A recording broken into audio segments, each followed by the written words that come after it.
Hello and welcome to another edition of Sutton Impact Family Style. I'm Jason. I'm Bill. And Jason, let's start off with the British. Well, I can't say the British Open anymore. I'm saying the Open. Oh, it's just the Open now? I didn't even know that.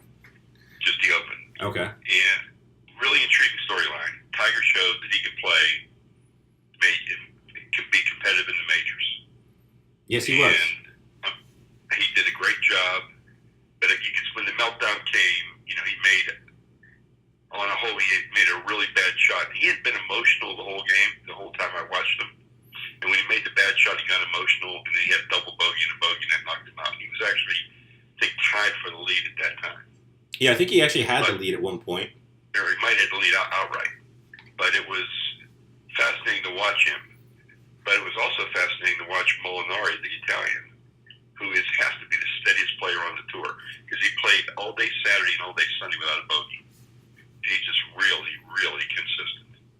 He's a lot of fun. He's a lot of fun to watch. And I'm sure for Italy it's been great because, they don't win a lot of things like this. A national championship, a major golf championship from a country really not known for golf. And he actually said that in his interview, that he's very proud of being from Italy and hopes this is a big boon for Italian golf because, Italy's not known for golf. No, definitely not. But I thought it was really, really cool that he won. But you know what? I had it on my bucket list of things I thought about adding it to my bucket list of things I wanted to see. But I'll tell you, I wouldn't go to Scotland because the course is just not pretty at all. No. I mean, it's actually ugly. And so, maybe I'll wait and see what it looks like in Ireland and see if it's a better looking course, because I would have no interest in watching the guy hit. I mean, Tiger hit one.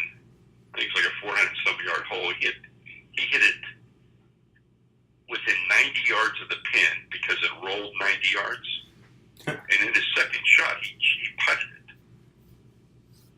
From 90 yards? It rolled that far. Wow. It was so hard. So it's a really different kind of a tournament. Definitely. I mean, I know people got rid of the Tiger. The Tiger just still brings them in, no matter any of the controversies or anything else. Absolutely. Those TV ratings should have been off the hook in the U.S. See, I still feel like he suffers a little bit from, and, not to say it because, he started golf as basically a baby. Like, his dad gave him a club, like, the minute he came out of the womb. So I don't think, and I think he was sort of on the cusp of when that became the thing, whether it's basketball or football, where you just push your kid into one sport. I don't think that happened as much before, I think he was on for a lot of different sports. Like, all those guys are like that. And then Tiger, for me, was also the first guy that looked like he'd ever seen the inside of a gym and not the inside of a beer cooler as a professional golfer. So, I mean, now he's going against guys. Look at other golfers now. They all look like that. Yeah. They've worked out. They have trainers and do the whole bit. And again, it doesn't take anything away from what the previous golfers did. But you can say that, like, Tiger's also up against a new, like, he was the first to be that guy, and now they've all emulated his pattern. People have caught up because they saw what it did for him. Right. So I think he's going up against guys that, he's just a different level, like guys that train like him, eat like him, think like him. Whereas before I think, not to say, again, not taking anything away the other guys, it's just, they all had a certain dad bod sort of quality to them, which is very popular, but, And I guess while we're on the topic of golf, you wrote your article in Sports Business Journal. You did sort of a bullet pointy, sort of little tiny vignettes. Yeah, just like a bunch of random thoughts I have. Right, and you had some thoughts on, how to make golf, I guess, more accessible? And popular. And popular. And fun. Yeah, I mean, we see the popularity of Top Golf now, which is, basically a bar with a golf club. Right. Is how I would describe it. You go with your friends, you have a great time, you hit some golf balls, and you watch some TV, and you get some music going on, but it's fun, and you're with your friends. And you have alcohol, of course. It doesn't matter if you're in alcohol, and it doesn't matter if you're good hitting on the driving range. It doesn't matter at all. It matters that you're doing it. So my thought is, if we made golf less complicated, in other words, you have to be able to hit off the tee, then you have to be able to hit off the ground, then you have to be able to putt, you have to be able to chip. Right. Well, that's 4 different skills, and it's really hard to master. And I'm thinking, thinking that, if we broke it down and made it fun, like if we had team golf, so there's 4 people out there. One person hits it off the tee. One person is responsible for the second shot and the third shot if it's a par 5. Right. One person chips when it gets within 100 yards of the green, and one person putts. And that way, you learn a portion of the game, and you can become pretty good at that and have fun at it because you don't have to learn the whole thing. But if you decide you like it, then you want to learn the other parts of the game, and you can take turns playing different positions, and you can learn it that way. Very true. And then I also thought about taking that same concept and playing speed golf. And I've played a couple holes of speed golf in tournaments, and it's set up exactly the way I just described it, okay? It's set up exactly that way, only you don't keep score, you keep time. And so the best time wins. Okay. And you can realistically play a hole in 2 to 2.5 minutes, sometimes less than that. But figure an average person could do it in 2.5 minutes. Well, that means you could play a round of golf in less than an hour. And you could go there with your friends, play a round of golf, and then, have the social part, have wine on 9, if you will. Wine on 9. So I think it's kind of cool. So I just think what I'm trying to do is to take what makes Top Golf popular, simplify the game of golf, and emphasize the social. Yes. And I think that's a good way to go. Now, I've never been to it could be a lot of fun. Right. I've never been to a Top Golf place or even seen one, but I assume that, some of the cost of the golf is actually, from people eating and drinking and doing others. So they're spending money in other ways. But what do you think? Like, let's say it's me and my 3 friends, and we decide we want to go and try this. And maybe 2 of us have clubs, 2 of us are going to have to borrow clubs because, I'm tall, other people are short, that sort of situation. What is the sweet spot money-wise for a group of 4 to go play 9 holes in this sort of manner? Like, what do you think if you're a golf course, like, if you want to try to bring people in, assuming we're just starting out, we don't own our own clubs, we don't have our own shoes, but we're kind of interested. I'd make it a deal. I'd have a bunch of rental clubs there for this. Right. For this reason, and I'd say it's $20 a person. Okay. And I would try and make my money at my bar afterwards. Right. My thing. That's where the money is. Okay. That's not. See, but it's worth $20 to me to take a little bit of a loss, if it's a loss at all. Right. And get the exposure. No, that's to get the people out there that might come back. So there's a lot of ways to look at it. And I have to say, for me personally, that is my sweet spot. You hit it with that number perfectly. We didn't discuss this beforehand, but I was like, between $20 and $25, so it's $100 for 4 of us to be able to go. And like I said, if we're going in cold, one of us have anything, I think that's a price where it's like, okay, that's the same as like, a night at the movies, for a couple hours at the bar, whatever. But I think it fits that nice sweet spot, of what it needs to be. Yeah, for sure. All right, so that was quite a bit of golf talk. But we did have some incredible... That's a lot of golf talk for us. I know. But we had a pretty big NBA week, and I know people love NBA talk, because Kawhi Leonard is now a Toronto Raptor.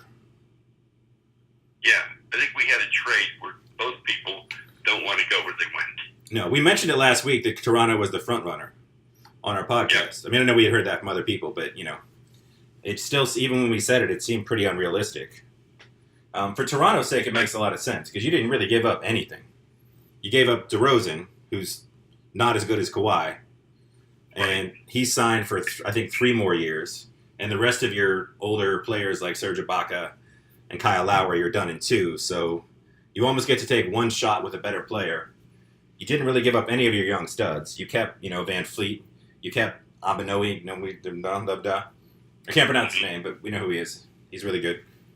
And 2 of the other European kids they kept too. So they didn't really give up. And again, the first round pick is this year. So assuming they have Kawhi, they make the playoffs, then they give up a late first. If they decide that things aren't working out and they flip Kawhi, maybe for better assets at the trade deadline, maybe to an LA, maybe all of a sudden LeBron and those guys are doing a little bit better, they won the extra push, and you get better assets than you gave up. And you get a high pick, then all of a sudden that pick becomes 2 seconds. But obviously I don't know if it's a controversy with this particular trade, but, Toronto... That's Kawhi's attitude in Toronto. Yes, but also... Like he knows he's going to be a free agent. He knows he wants to go to LA. He knows he wants to play, so maybe he has a great year, makes the guys around him better. I think it's a good situation for DeRozan. He goes in with an established coach, with some good players around him, and maybe he plays to a much higher level than he played at before. Right. But the sad thing about DeRozan, it's Toronto, despite the fact that it's an amazing city, we have family there, we love it there. Toronto has had a lot of trouble keeping players there. Yeah. And DeRozan embraced that city, and he wanted to be there.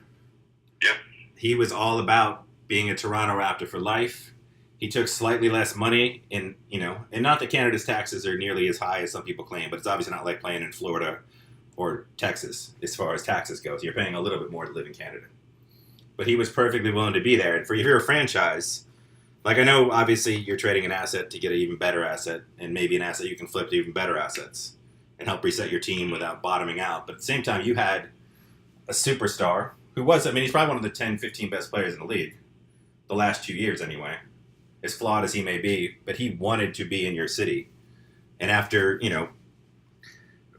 whatever. And it's saying something. I mean, if you say something like if the Greek Freak stays in Milwaukee, that's a statement. When Russell Westbrook stayed in Oklahoma City, that was a statement. When Paul George re-upped in Oklahoma City, that was a statement. Because those are really places where it's not really an attractive place for a player to play. There's state income tax and everything else. Whereas Florida, Texas, Arizona, those are all places where you're not paying state income tax, so you sign a humongous contract, you come out a lot better. Yeah. So it'll be interesting to monitor, because like I said, I don't know if Kawhi wants to stay and play the entire year, if he'll be a malcontent, but maybe they can flip him at the trade deadline. I don't think he'll be a malcontent. I think he's more professional than that. But, he's playing, his heart, when you have somebody on your team that you already know doesn't want to be there next year, and would prefer to be gone this year, it's a different thing. Right. And I guess the other thing I thought about with this trade for a while now, too, obviously Popovich has said he's going to coach for 2 more years to 2020. Right. And he clearly doesn't want to coach a bunch of rookies and potential future draft picks. He wants to still contend. And obviously, if you got the team you had last year that won 47 games without Kawhi, and you add DeRozan to that mix, that's a playoff team. It's not a championship contender, but it's a playoff team. It's a playoff team. And, and who knows if they can acquire some other pieces during the course of the year. Right. But you have to wonder, is this sort of just a thumbs up to Pop, we're just going to take care of you? Do you think that they should have looked at some of those other offers that were a little more pick heavy and more future oriented than this trade? Because it didn't because you didn't get. I don't know. I think you also have to look at all the other pieces on your team, and do you want to really tell these guys you're going to punt? No, it's you're true. Going to rebuild, or do you want to say that we're reloading, we're not rebuilding, and we're going to continue with the way things are? Yes. It's hard to say. I guess as I've slowly become a process disciple on my part, which is blow it up, trade Aldridge, trade Kawhi, build for the future. Yeah, but and that could have been one of the approaches. That's true, but they have a very loyal fan base and a great, all-time great coach. And like you said, you add DeRozan to that mix, and maybe a few injuries happen, you pick up a few players here or there, and maybe you are in the contention. Who knows? But speaking and of, they've always been great at finding international players and international talent. So we'll see what they come up with. They have been. And I think what they have right now is not what they're going to open the season with. Most likely, no. But how about the other free agent signing, or the rumored to be free agent signing? I don't know if. I just feel like if you're the Rockets, you lost 2 of your best defensive pieces. And as Charles Barkley said, Trevor Ariza is an incredibly underrated player for a role player. Yeah. If he's your 3rd or 4th guy, he can make open shots. He plays hard on defense, and you're getting a guy that hasn't been an all-star level player in, I'd say, at least 3 seasons. He's been coasting on reputation and big stats on bad teams until he got to Oklahoma City. And in Oklahoma City, he was just a bad fit. You can't guard anybody. No. He's a ball stopper. Not a hog, necessarily. He just, he's not a ball movement guy. He delays the offense. Yeah. He's got to have the ball in his hands. He doesn't, or he's got to have a wide open jump shot. Yeah, like I said, as a non-Houston fan, I was kind of excited to see him potentially go there. Just because I don't think he helps that team. I think he wrecks their chances. Yeah. I absolutely do, because I think he's not going to be content coming off the bench. He's already said that. Yeah. And again, he's going to have a massive change of heart between now and whenever. And again, I think during the regular season, in a D'Antoni system that, despite when people win, MVPs under him, like Harden, people don't realize that almost everybody, whether it was Steve Nash or Jeremy Lin, anybody that has the ball and an offense that shoots that much and relies that much on, you put up better stats than you're probably going to be able to put up in the playoffs. Agreed. Because we saw what Harden did in the playoffs, and, even without Chris Paul, like, if you're the MVP of the league, he disappeared in those last 2 games. And the analytics community that loves Daryl Morey and loves James Harden is obviously, like, giving him a very different treatment than they gave Westbrook. But, that's another story. But I think Carmelo might be able to put up some inflated stats that look a little bit better. Like, the Rockets are still going to be a good team, but I think in the playoffs, I think he's a liability. And I don't think you can play him. He's a liability. Yeah. But in the regular season, when you have a little more time, Yeah. We'll see. Well, I figure let's stick with your article, because the beginning thing, the very first part of your article when you talk about because I was going to go into a double advertising thing here. You talked about when rival brands square off against each other. And the two, as someone that lived in Orlando, went to grad school in Orlando, I got to see Universal and Disney stuff constantly. And how Disney is, you said it's the vacation you never grow too old for. Right. And Universal is more on the lines of, your vacation needs to grow with you. Kids grow up, so should your vacation. Yep. So should your experience. And I think they're both beautiful. I think Universal had a great tack on it, and then I thought Disney had a good comeback. I think it's. So I like them both, but I really like Universal's tack on it, because if you look at the rides that Universal has, and you look at the experiences they have in that park, that is a good message. That's a very appropriate message. It is, because even there, they obviously have the deal. They have Harry Potter World, which is pretty amazing.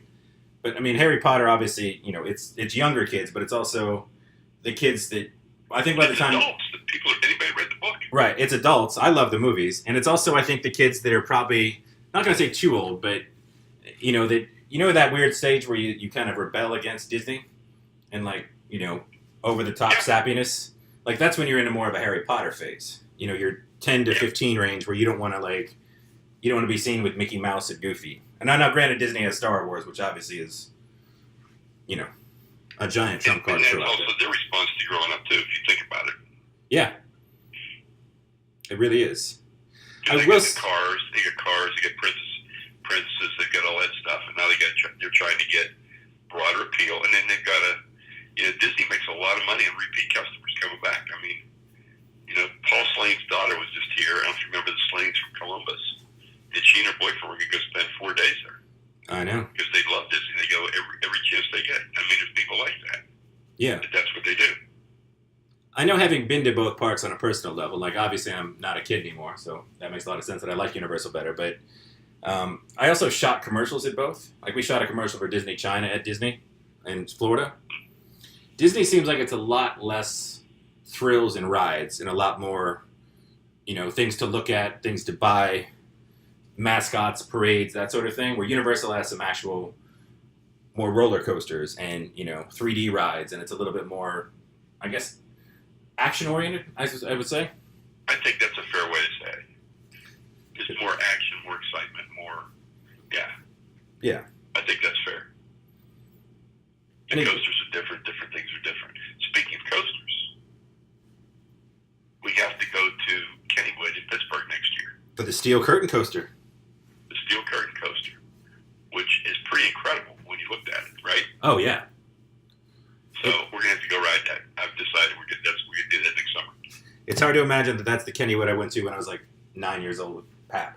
I know, but that's a pretty amazing. You saw the video, right? Yeah, it's a legit It was destination coaster. I mean, even if you're not a Steeler fan, it looked like a legitimate roller coaster. It looks like a very legitimate roller coaster. So, viewers, if you're interested in listeners, if you're interested in roller coasters, go to the roller coaster. What's the site, Jay? I saw it. I'm trying to. I know if you go to Kennywood.com, you can definitely look at it. Yeah. Or if you put in Kennywood, Pennsylvania, or Kennywood, Pittsburgh, I mean, you can see it from there. Or Steel. And the Steel Curtain is part of Steeler Country. Right. Which could be our business model, because that's the first known, named, entitled sponsorship, of a team with an amusement park. Now, there's teams that have deals with amusement parks and do a little sponsorship. Oh yeah. And again, you can see lots of sports tie-ins with cool rides, and just individually license the actual ride. Like Yeah. if you're the Brady, I don't know, whatever, and the Super Bowl shuffle, whatever you have. I mean, you can do a lot of stuff. Yeah. Like, especially the ones that are the ones that are obviously like at Universal and Disney, where they're very much this is a Batman coaster where it's already sort of has that corporate sponsorship to it. But like you go somewhere else and it's just instead of being the screaming dragon, if it is Yeah. the Diamondback Rattler, if it's in Arizona, or one of those sort of situations where Well, speaking of sponsorship deals and endorsements, I ate lunch at Portillo's today, which is I've been to Portillo's. It's Chicago beef place, hot dogs and everything. Yeah. And there's a poster on the wall that says their hot dog is the official hot dog of William the Refrigerator Perry. Did you enjoy Portillo's for a fast food? I did. Yeah. I did. I had Italian beef, which I really like. I had pasta there, which I haven't had yet, which I might try. I actually really like their cheeseburgers too. I was like, they have a pretty tasty burger. I enjoy their hot dogs. I know they have ribs. I've never tried their ribs. And that's one of the things they're famous for. Yeah, that's one of the things they're supposed to be famous for. And when you set the stage, I'll talk about my food moment. Okay, go right ahead. So we were in Dunedin, which is outside of Clearwater Beach. Spring training home with the Toronto Blue Jays. I was looking for a place to go, a new place, and I found La Trattoria, and that's the way it is on the website. But there's actually a last name, I don't know what it is, but it's La Trattoria, and it's on Main Street in Dunedin. And what attracted me to it is there's no menu. Okay. And yet when I read all the reviews, everybody was giving it a 5. So we went, and just like, if you're in a really fine steak restaurant, the waiter comes up and he wheels out a cart with all the different cuts of meat on it. Right.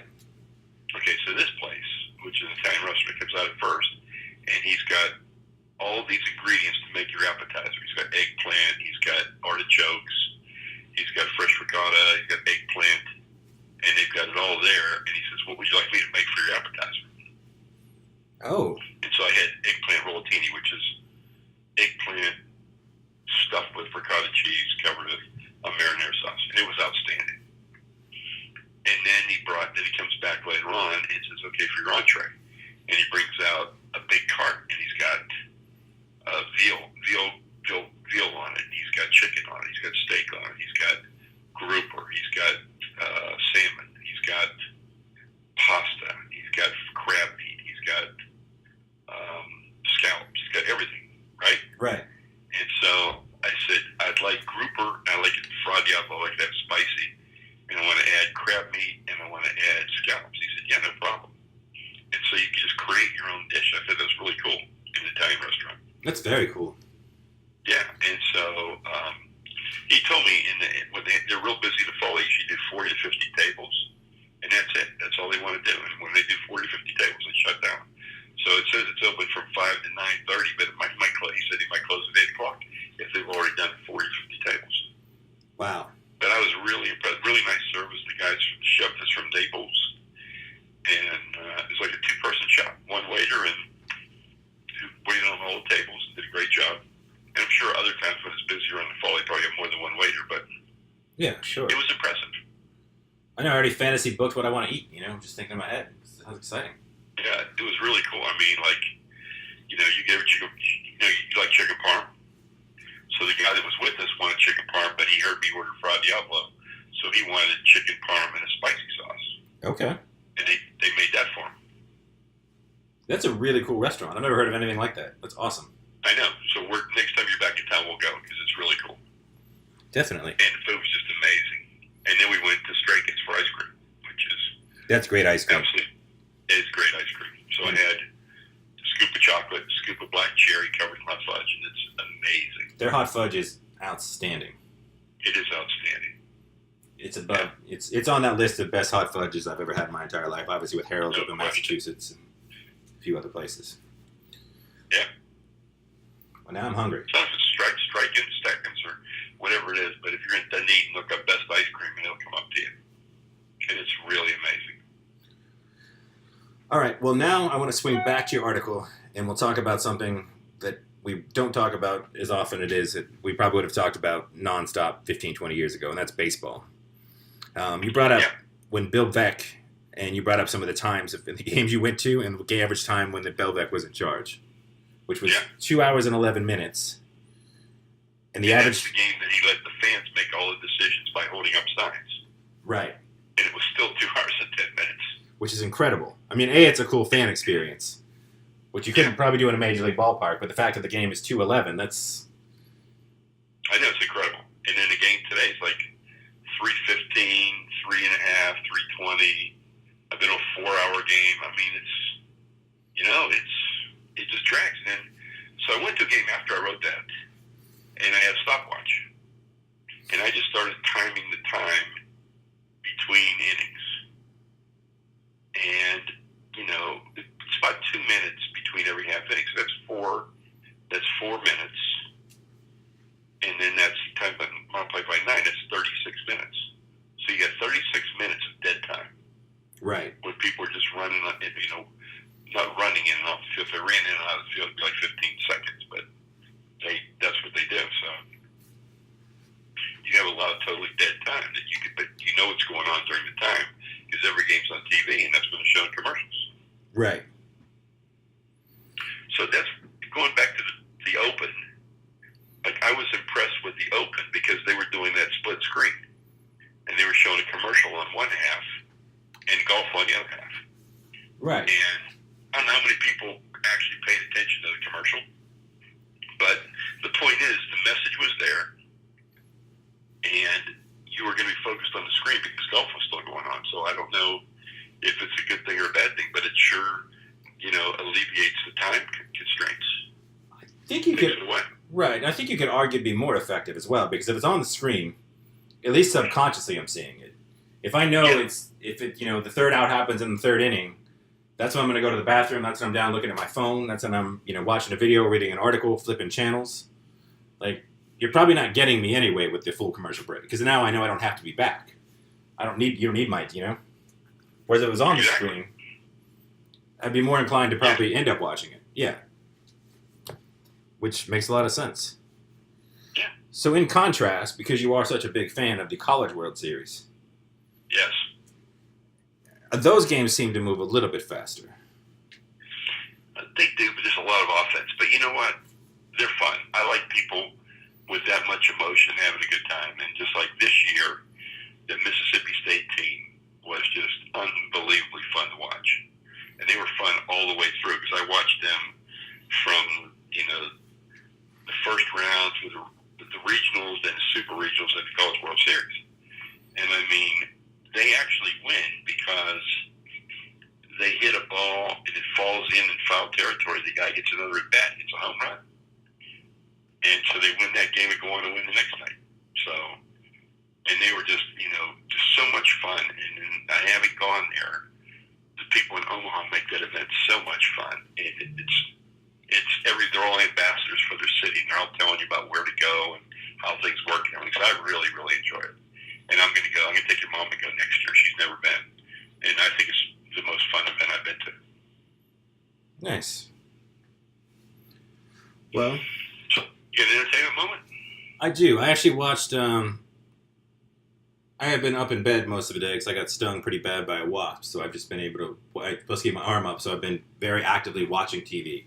And I watched Mother, finally. The Aronofsky movie with Jennifer Lawrence, Javier Bardem, Ed Harris, Michelle Pfeiffer, amongst others.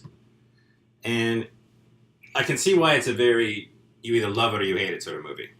Like, obviously, Aronofsky's a very incredible filmmaker from a cinematography and, story building and world and all those sorts of things. But the movie itself it's almost like two movies. You almost have like a biblical allegory in the beginning. And then you sort of have this just insane scene where, I guess it's not really a spoiler, it's a little bit old, but it's like almost like the world is just crashing on top of them. And it's almost like it starts off as religion and then there's rioting and protesting and it's all happening in Jennifer Lawrence's house. And the world is coming. And it's almost like you can't hide from it. No matter how much you want to be, you don't want to see it, it's still going to be there. And there's some other things about, the price of fame and some other things mixed in there, but I think that was sort of the main message I took from it. But as I was watching it, I was, like I said, from a film standpoint, there was a lot to appreciate. But it was pretty heavy and pretty intense. And it reminded me of a conversation we had, I think, either after my freshman year or sophomore year in college. I was taking my first it was in Massachusetts, it had to be sophomore year of college. So I'd been taking a lot of, Massachusetts, we went to a very liberal school to say the least, right? And the film department, we were watching, a lot of very heavy movies. And those were sort of my first, not my first exposure, but a heavy exposure, sort of that college, sort of learning about the world. And I just wanted to I remember I came home and I was like, why don't people want to see this and experience this? And I think now that I do get to see it and experience it in real life, I do get why people don't want to see it in their films. Because they want an escape. They want an escape. And if they don't want to be reminded of the way the world could be or is. Right. And I think more and more the way the world is, and it just, like I said, the whole time I'm like, there's a lot here, but I'm like, I'd kind of rather be watching something that was just allowing me to leave and escape and sort of, not think about it. But, it's still worth a watch, I think, at the very least. I just know, it seems like it's either you love it or you hate it sort of movie. So I guess if you liked, Pi and Black Swan and some of those other of his films, you'll probably enjoy this. And if you didn't like those, I think it's pretty safe to say you wouldn't enjoy this one either. No. Now you mentioned it, I watched Black Swan. I didn't know if I enjoyed it or not. I don't think I did. Yeah, I think my favorite of his films is one of his first films, and that's Pi. But P.I., the 3.14, blah, blah, blah. Because that film, and I'll just give a little teaser, basically, it's all black and white, but it's a nice short, 90-minute film. But it's about a mathematician who has some brain he's got, some difficulty with his head. But he basically, right now we know we can take pi out to a certain degree. It's 3.17, as everyone knows, and then 587, you just keep going and going. But he unlocks the actual full number of pi. And in the film, what that allows him to do is, in theory, in the world of the movie Pi, he now can control the stock market. And so business people want to know him. They want to after him because it's this formula they can plug in, and it's almost like a universal formula. And at the same time, the number also translates to the actual, we have Yahweh and God and all these different names for God. But supposedly, if you figure out pi, it actually gives you the true name of God. So then he has Hasidic Jews and some Catholics and other people sort of all coming after him. But well, that's kind of an interesting plot. It's an interesting plot, and then the math stuff is really cool, and it's got a few disturbing images here and there, because it's Aronofsky, and I think he has to. But it's my favorite of his, and it's a pretty cool movie. Cool. So if you guys want to check that out. Like I told you, we talked offline that I finished watching The Picnic at Hanging Rock, which you hadn't seen it yet, but you told me it was on your list. Yeah. So I watched it. And I thought it was, it was a mystery. And it ends as a mystery because it's just based on something that happened. And they never found out how it resolved. And so it's just a well-done story with great cinematography and beautiful scenery. And a really good story, tells the story really well. Very nice. And I enjoyed that. And I guess because, I don't know if I mentioned Holly on the show before, but she's going through a very rough time, so I've been trying to find stuff that she can, take her mind off things. And we actually rewatched all 3 seasons and the movie of Veronica Mars. It's Rob Thomas, who's done some other shows along in the way, and Veronica Mars is played by Kristen Bell, and she's sort of it's going to sound a little cheesy, but she starts out as a high school PI. But it's a really good, well-written show. It's really fun. So if you want to go back to a classic Kristen Bell show, you should check out all 3 seasons of Veronica Mars because they're pretty awesome. Okay. That's been my taking up some of my, I actually watched the show when it was on, 10 years ago. So I get to come back and watch it now. It was still really enjoyable. So just shout out to Veronica Mars. And shout out to one of our favorite things happening this week. Training camp. The opening of Steelers training camp. Yes, indeed.